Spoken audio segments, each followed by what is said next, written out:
Voici le repas que Guillaume le Conquérant et ses hommes ont mangé lors de l'invasion de l'Angleterre en 1066, ou du moins une partie.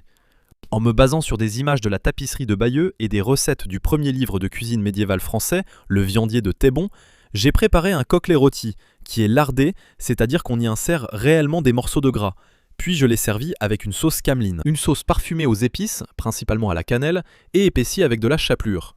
Cet oiseau fait partie des nombreux aliments montrés lors du débarquement des Normands à Pevensey, quelques semaines avant la bataille d'Hastings. Après avoir puisé pendant 1 mois dans son propre trésor pour nourrir son armée, Guillaume ordonna à ses hommes, dès leur arrivée en Angleterre, de piller la campagne pour se ravitailler. Et la tapisserie les montre en train de récupérer des cochons et du bétail, puis de préparer un ragoût dans un chaudron. Des viandes, dont des oiseaux, sont rôties sur des brochettes, puis placées sur des plateaux, en fait les boucliers en forme de cerf-volant des hommes de Guillaume. Ensuite, il y a un festin où Guillaume savoure cela, ainsi que du poisson et du vin, tandis que son demi-frère Eudes, évêque de Bayeux, bénit le repas. La tapisserie, en fait une broderie, est l'une de mes œuvres d'art préférées et illustre mon événement historique favori.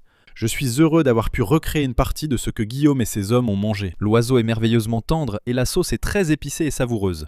Mais comme elle n'est pas cuite, elle n'épaissit pas autant que la version cuite. Cependant, elle fonctionne toujours bien comme sauce à tremper.